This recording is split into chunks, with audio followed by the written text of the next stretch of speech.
We have on the line the Chief Executive of the AFL, Andrew Demetriou. Good morning. Good morning, Neil. I was watching you on television last night talking about... You seem quite crushed by this, are you? Just disappointed now. I mean, you can't help but be disappointed, particularly as you find out more and understand more of what was going on. And I think you'd appreciate that I've got briefings which are probably more advanced than what's in the public domain. And I think it's terribly important that we now get the investigation finalised. If it could be finalised as quickly as possible, I think that would be very helpful. You've got the other investigation going on, commissioned by Essendon themselves, the Switkowski report. So I think it's very important we get those finalised, and then we can get to the truth now. I understand you're not going to tell me what your confidential briefings are, but this is what has led to this level of disappointment, is it? You know things there that we don't, that are really concerning you?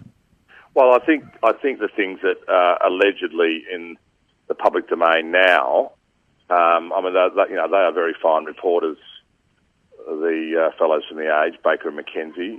I don't think people print things like that unless they are pretty sure about their facts. So there's a lot of what's already been published, which is very, very disappointing, Neil. There's other things that still are yet to be determined, more substantive things about people and individuals. But all of it's disappointing, Neil, because, I mean, young men, young people being subjected to injections of the nature that have been disclosed in substances is horrifying now. This other information you're talking about, is that regarding Essendon or another club? Because another club was mentioned. No. We're not dealing with Essendon at the moment, Neil. You've heard me say publicly, we've been very open about this. There is allegedly one player at one other club. That's the full extent of the issue around performance-enhancing drugs in our sport, but we have no details about that other player allegedly, and we'll await to find out more about that in due course. So the other issues, unresolved issues you're concerned about, involve Essendon? Exactly. If James Hird, as coach, has had this banned drug administered to him, and that's in dispute, but if he has, isn't he not liable under the AFL's drug code? Because on my reading of it, I can't see how he isn't. Well, again, and I don't want to go into specific details about individuals because, as I said yesterday, and I'll repeat, he's entitled, given his standing in the game, to be given an opportunity and a chance to put his view forward, as he will have with the USADA investigators. Yeah. But as a general proposition now, the AFL has a view about these matters, and if there were matters related to coaches or officials who had a duty of care and responsibility to individuals, and B, in their position of authority, the AFL will have a view on that. Yeah, but I'm going to the essence of your drug code, which I've read through carefully. It says officials are covered by it. It then spells out officials include coaches. It says ignorance is not a defence. And it says that if a drug is banned by WADA, then it's banned by the AFL. All those criteria are met there, it would seem, if the allegations are true. Right. Well, what I would say, Neil, is that, WADA have confirmed that coaches at this point in time, if they are proven to have taken performance-enhancing drugs, are not covered by the WADA code. But they are by the AFL code. Well, yeah, but if I could go to the next point. Yeah. Notwithstanding that, in a situation, if a coach was involved with or was directing people to administer to players performance-enhancing drugs, they're absolutely covered by the WADA code. Well, yes, but what if a coach is using performance-enhancing drugs? Is he covered by the AFL code? The AFL now will have a view on that, absolutely. Well, what is it now? That's my reading of the code very directly, and that for the reasons I explained.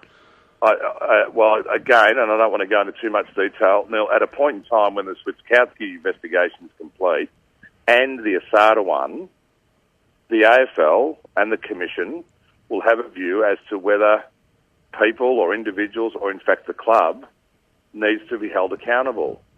That is absolutely clear now. We've said that. And accountable what? Under bringing the game into disrepute or under the drug code? Again, we need to wait until we get the final report from ASADA, otherwise I'd be speculating. Do you agree on what we know so far, on what we do know, and what it seems to be, what is unchallenged, that there has to be some accountability at some level within the football club? Absolutely, and that is the essence of the Switkowski report now, that ASADA will deal with issues around what they have some control over and what they have some influence over and what their rules cover in relation to performance-enhancing drugs. What David Evans, to his credit, on behalf of this football club has done is, over and above that, institute and commission an independent person in Ziggy Switkowski to come and tell him and the board, on behalf of the members and supporters of this football club, about what has been happening with the processes and the governance that has allowed potentially these things to happen. And when those findings are handed to David Evans and the board, they are going to give those to the AFL. And if they are proven that people abrogated their responsibility and their duty of care to individuals, you heard me say yesterday, Nell, they will be held accountable. Do you believe any other clubs, I mean, let's say clubs have got legal supplements, are any other clubs injecting players intravenously? No, because we've put a stop to it now. I mean, as soon as this happened, what we've done since then, we've audited every club's use of supplements. So we've got those results back and we're very comfortable with what's being administered at present. We've also banned the use of IVs. We've restricted the use of injections. We've asked all people at football clubs now to register their backgrounds and their CVs and what sports they've worked in.